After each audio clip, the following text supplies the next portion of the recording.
Bismillah. Alhamdulillah wassalatu wassalam ala Rasulillah wa ba'd. Kita lanjutkan. Jadi yang kedua, tauhid al-uluhiyah. Apa artinya?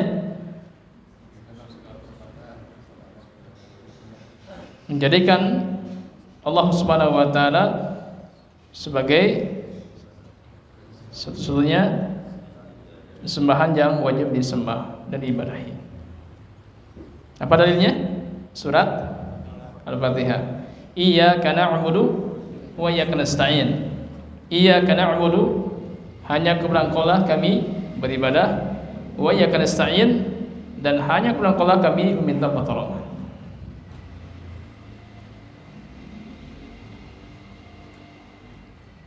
Nah, apa arti ibadah?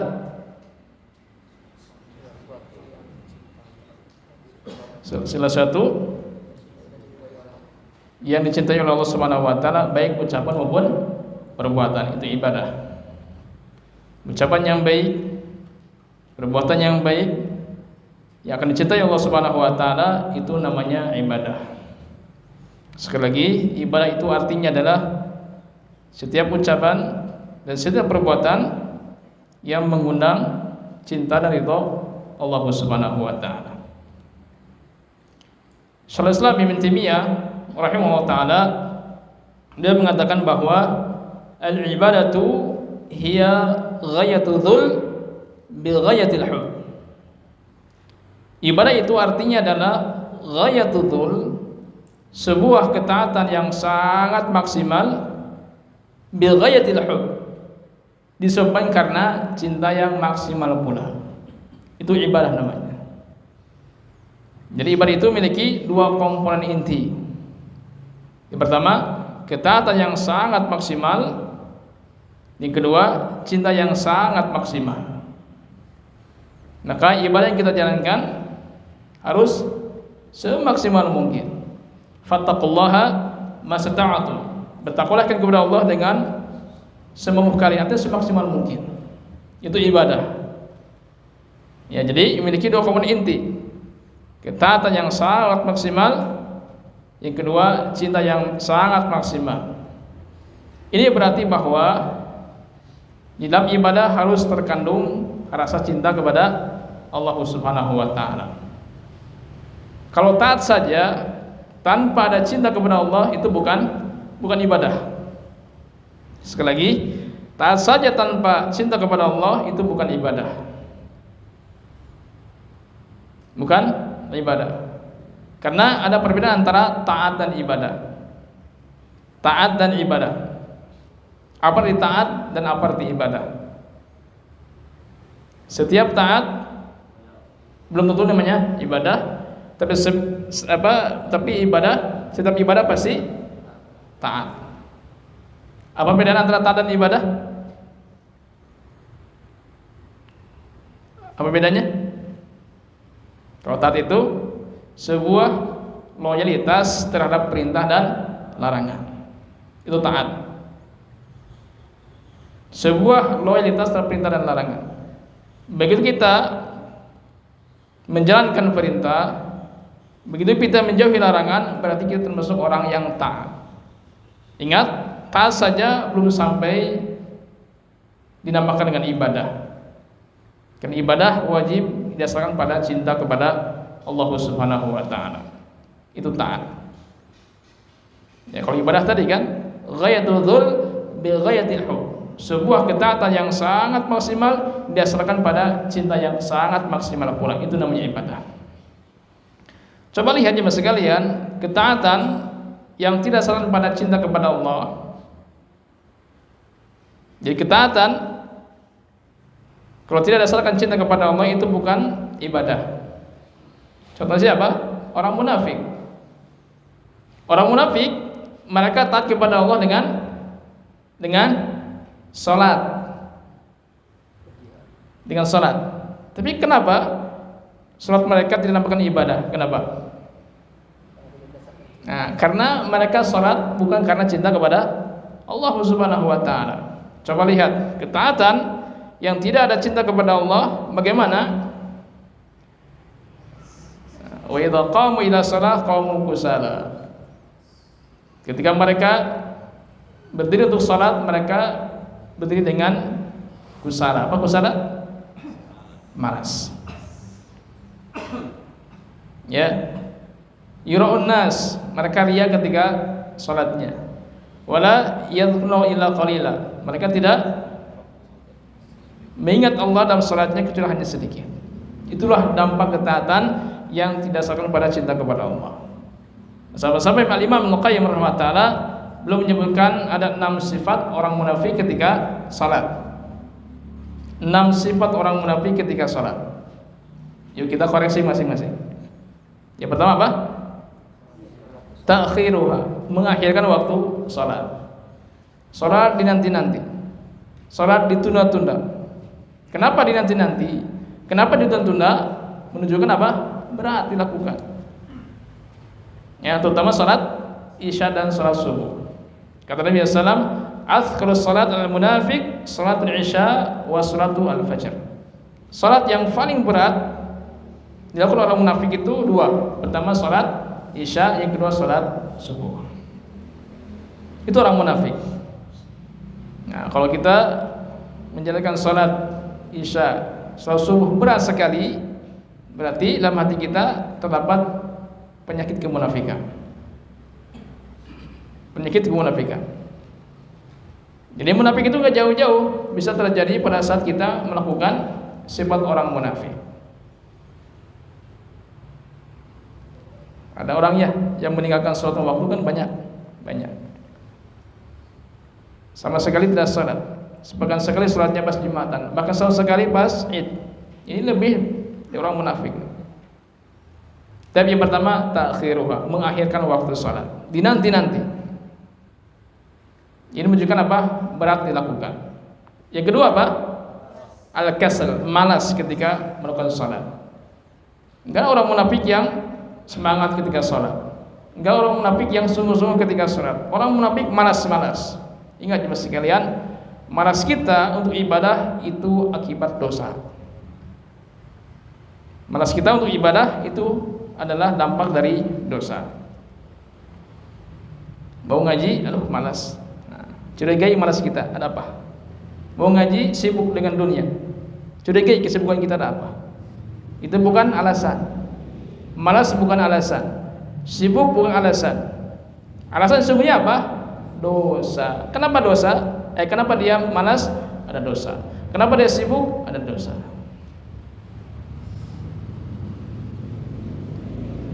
Ini yang kedua ya, al-kasal. Wa idza qamu ila shalah qamu kusala. Mereka ketika salat mereka kusala, malas. Kalau seorang akan sholat sebelumnya telah malas, dijamin dia tidak akan menikmati ibadah sholat, terbebani tadi. Maka di antara tips supaya kita bisa menikmati ibadah sholat, pastikan sebelum sholat hati kita bergembira. Hati kita bergembira. Nah, begitu sholat, insya Allah kita akan merasakan kenikmatan ketika sholat. Ingat, bergembira untuk ibadah adalah ibadah sebelum ibadah. Yang ketiga apa? Ar-riya. Orang munafik itu riya. Ya, yura'un nas. Mereka riya ketika salatnya. Ya, siapa yang salat tapi oleh Al-Qur'an masih diponis sebagai orang yang celaka? Fa'il musallin alladzina hum 'an salatin sahun alladzina hum yura'un. Wail bagi orang yang salat. Apa arti wail? Memiliki 2 makna. Yang pertama laknat, kutukan, celakalah. Yang kedua, lembahnya ada di dasar neraka jahanam. Siapa yang celaka? Siapa yang akan menempati wail di dasar neraka jahanam? Itu apa? Orang-orang salat. Bagaimana salatnya? Yura'un. Orang yang riya ketika salatnya. Itu yang ketiga. Yang keempat, la yadhkuruna illa qalila. Orang munafik ketika salat seringkali menyebut nama Allah sebut Akan tapi mereka sendiri tidak mengingat nama Allah, tidak khusyuk ketika salatnya. Ya, makanya ada dua hal di mana pikiran kita tidak boleh teralihkan dari Allah. Dua hal di mana pikiran kita tidak boleh teralihkan dari Allah. Yang pertama apa? Ketika kita berbicara dengan Allah. Kapan? Ketika berdoa, khusyuk kepada Allah. Ketika salat, khusyuk kepada Allah. Yang kedua, ketika Allah bicara kepada kita. Kapan? Kita baca Al-Quran. Ketika baca Al-Quran, coba fokuskan hati kita, pikiran kita. Tapi yang kelima apa? Naqruha, tergesa-gesa, gurung-gusuh ketika salat. Ya, enggak ada ketenangan ketika salat. Ya, jadi tergesa-gesa itu dari syaitan. Gurung-gusuh dari syaitan. Ya, dalam sebuah hadis yang sahih kata Nabi sallallahu alaihi wasallam, "At-ta'anni minallah wal 'ajalah minasyaitan." At-ta'anni minallah, ketenangan itu datangnya dari Allah. Wal 'ajalah minasyaitan, sementara tergesa-gesa, terburu-buru, gurung-gusuh itu datangnya dari syaitan. Ngebut gitu kan. Yang keenam apa? La yashhadul jamaah. Ini khusus bagi kaum laki-laki. Tidak menghadiri secara berjamaah di masjid tanpa uzur syar'i. Inilah di antara 6 sifat orang munafik ketika salat. Tapi yang pertama, mengakhirkan waktu salat. Yang kedua, malas. Yang ketiga, riya. Yang keempat, tidak khusyuk ketika salat. Yang kelima, ngebut ketika salat. Yang keenam, tidak salat berjamaah di masjid bagi kaum laki-laki. Itulah dampak ketaatan yang tidak didasarkan pada cinta kepada Allah Subhanahu wa taala. Ya. Nah, jadi ibadah itu artinya adalah sebuah ketaatan yang sangat maksimal didasarkan pada cinta yang sangat maksimal. Itu ibadah. Makanya ibadah yang kita jalankan semestinya membuat kita semakin cinta kepada Allah Subhanahu wa taala. Nah, jadi tauhid uluhiyah artinya adalah mengesahkan Allah Subhanahu wa taala dalam ibadah. Artinya tidak ada ibadah kecuali hanya kepada Allah Subhanahu wa taala semata. Ini namanya tauhid al-uluhiyah. Yang ketiga, tauhid asma wa sifat. Apa artinya? Mentauhidkan Allah dalam nama dan sifatnya. Bagaimana sih cara mengesahkan nama dan sifat Allah? Bagaimana? Lakukan dua hal tadi. Yang pertama al-itsbat, yang kedua an-nafyu. Yang kedua al-itsbat, artinya apa? Menetapkan nama dan sifat Allah sesuai dengan apa yang Allah tetapkan bagi dirinya. Menetapkan nama dan sifat Allah sesuai dengan apa yang Allah tetapkan bagi dirinya. Kalau Allah tidak menetapkan, kita jangan menetapkan sendiri. Coba apa contohnya? Mbak Sunda apa? Gusti. Boleh memanggil Gusti kepada Allah? Boleh enggak? Nah, ikhtilaf. Ada yang boleh dan enggak? Kenapa boleh? Kenapa tidak? Gimana? Kenapa boleh? Mana dalilnya? Kenapa enggak boleh? Mana dalilnya? Ibu boleh ya? Apa dalilnya, Bu? Apa dalilnya? Oh, enggak boleh. Lihat dalam Asmaul Husna yang Allah sebutkan berapa? Dalam mushaf 99. Apakah ada nama Gusti? Oh, enggak ada. Berarti jangan menyebut nama Gusti. Jadi yang pertama al-itsbat, menetapkan nama dan sifat Allah sesuai dengan apa yang Allah tetapkan bagi dirinya. Yang kedua apa? An-nafyu, meniadakan, menafikan nama dan sifat Allah, apa yang Allah tetap menafikan, apa yang Allah tiadakan bagi dirinya. Ya, tanpa 4 hal yang semuanya disebut apa? Ilhad. Yang pertama apa? Ta'til. Yang kedua tahrif. Yang ketiga takyif. Yang keempat tamtsil atau tashbih. Apa itu ta'til? Menolak, meniadakan, mengingkari nama dan sifat Allah. Ini bertentangan dengan dalil. Ya, baik menolak atau mengingkari atau meniadakan secara menyeluruh ataupun sebagainya. Allah jasa dalam Al-Quran, walillahil asmaul husna fad'uhu biha. Allah memiliki asmaul husna, fad'uhu biha, maka berdoa dengan menyebut nama-nama itu. Lihat, jelas sekali dalil Allah sebutkan. Allah memiliki asmaul husna. Dalam hadis yang sahih kata Nabi SAW, inna lillahi tis'atan wa tis'ina isman mi'atan illa wahidan man ahsahah lahu jannah. Sesungguhnya Allah Subhanahu wa taala memiliki 99 nama, 100 kurang 1. Siapa yang menyempurnakannya, maka dia akan masuk surga. Inilah dalil baik Al-Qur'an wa sunnah yang menjelaskan bahwa Allah Jalla wa ala memiliki asmaul husna, nama yang maha baik, indah dan sempurna. Ini ta'til. Yang kedua, tahrif. Apa tahrif? Merubah makna. Seperti istiwa menjadi istaula. Istiwa bersemayam, dirubah menjadi istaula, apa? Berkuasa tadi. Enggak boleh. Maka ini bahasa Arab kan? Bahasa Arab. Istiwa bahasa Arab. Ini tahrif. Yang ketiga apa? Takyif.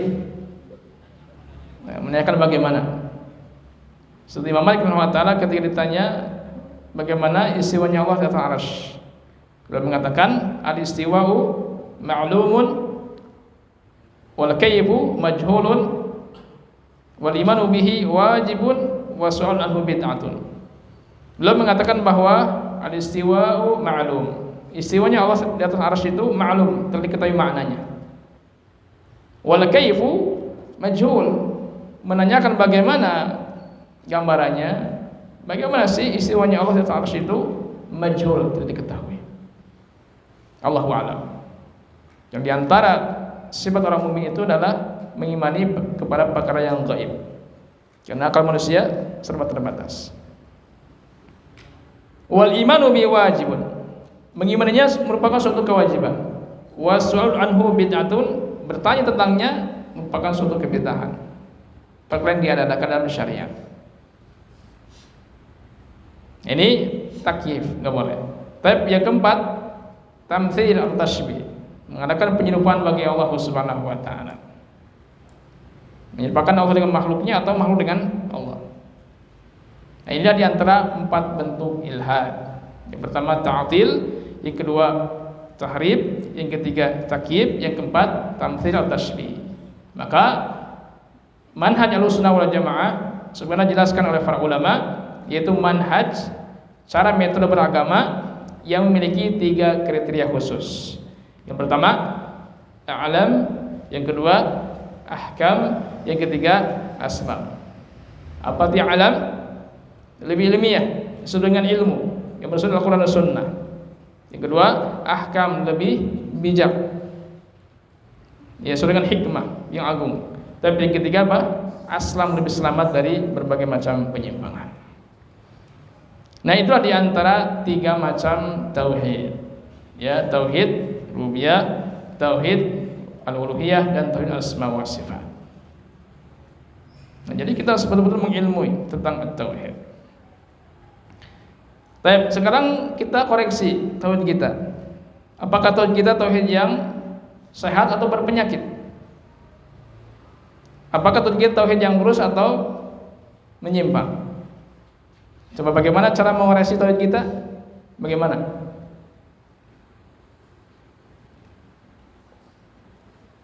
Kita bayangkan ada 2 rumah kan? 2 rumah yang bergandengan misalnya. Rumah yang pertama itu rumah yang dipakai praktek perzinahan. Yang kedua, rumah yang dipakai praktek perdukunan. Mana yang lebih marah?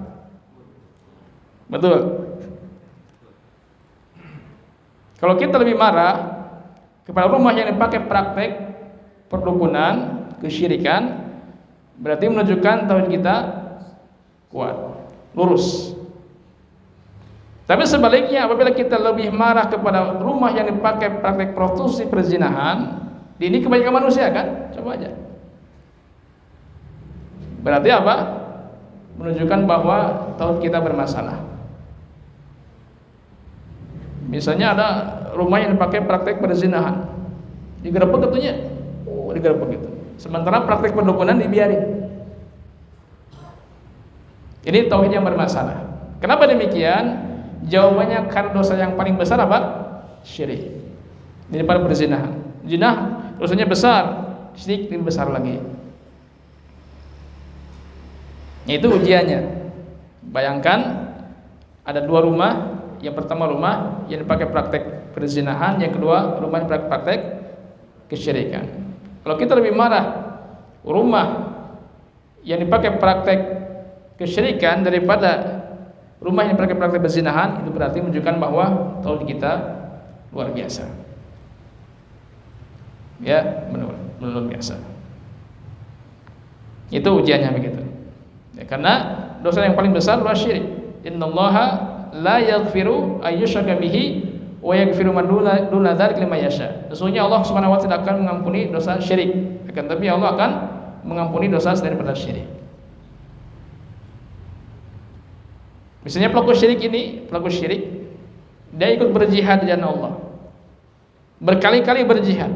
Yang dia pertanyaan, apakah dosa syiriknya itu terhapus dengan amalan jihad?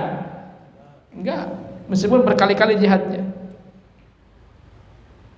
Bahkan amalan jihadnya percuma saja.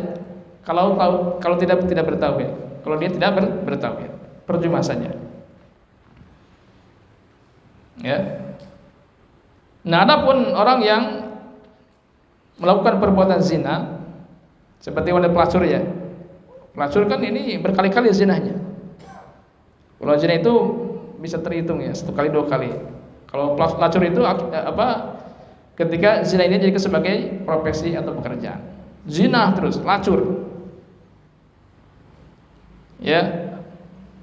Ada wanita pelacur kan ketika memberikan beberapa tetes air kepada binatang anjing. Apa kata Nabi sallallahu alaihi wasallam? Wanita pelacur ini diampuni dosanya Allah Subhanahu wa taala tanpa bertaubat. Ini menunjukkan bahwa dosa kesyirikan lebih besar daripada dosa zina. Nah, itu yang pertama ya. Jadi apabila kita lebih marah kepada rumah yang dipakai praktek perdukunan daripada rumah yang dipakai praktek perzinahan, itu pertanda bahwa tauhid kita tauhid yang lurus.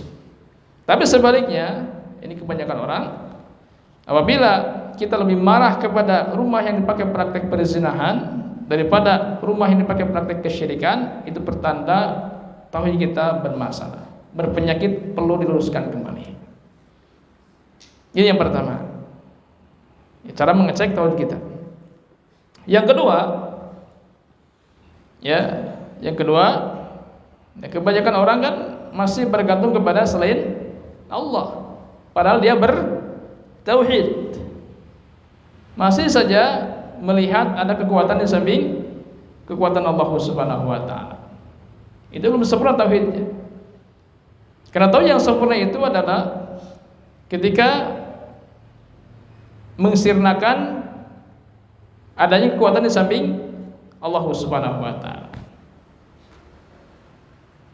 Kalau kita masih mengandalkan orang, manusia, masih mengandalkan kekuatan manusia di samping kekuatan Allah, betul kita perlu diluruskan lagi. Allah Al-Qawi, apa Al-Qawi?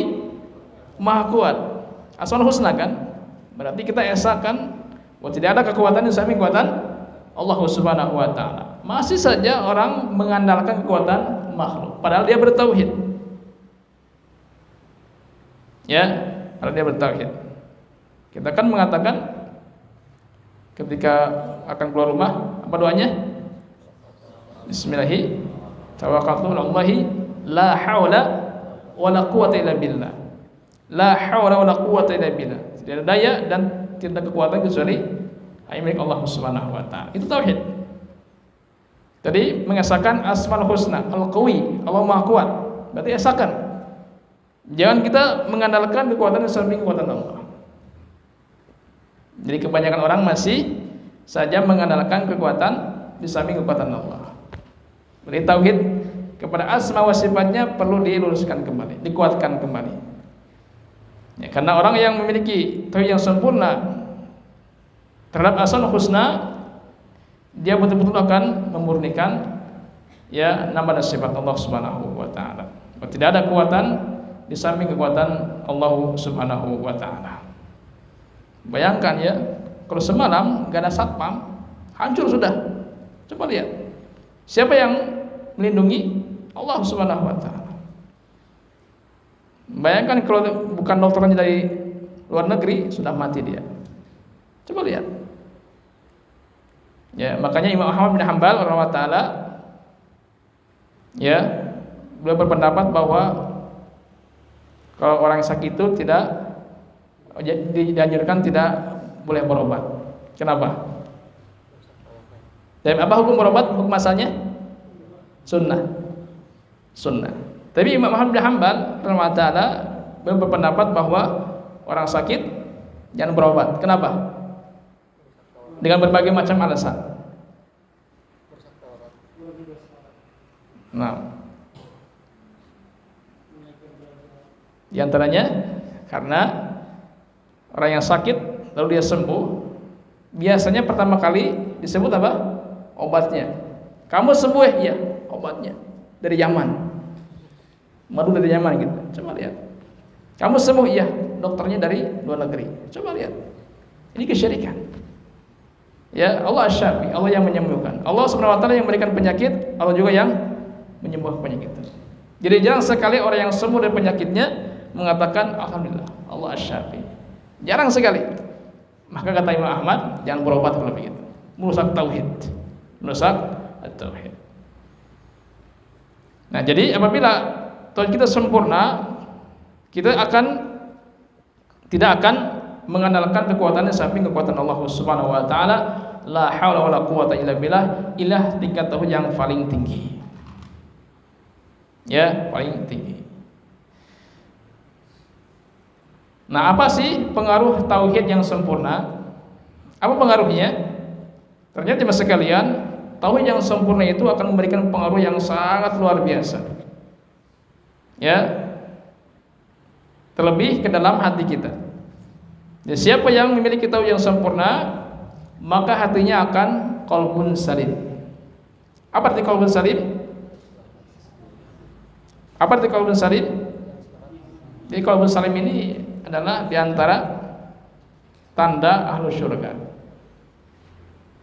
Jadi orang-orang yang memiliki qalbun salim, mereka lah orang-orang yang akan menghuni surga Allah Subhanahu wa taala. Lalu apa yang maksudnya qalbun salim? Insyaallah kita akan bahas di pertemuan yang akan datang. Nah, untuk malam ini sekian saya sampaikan. Semoga bermanfaat, menambah ilmu kita, wawasan kita, serta menambah kekuatan tauhid kita kepada Allah Subhanahu wa taala.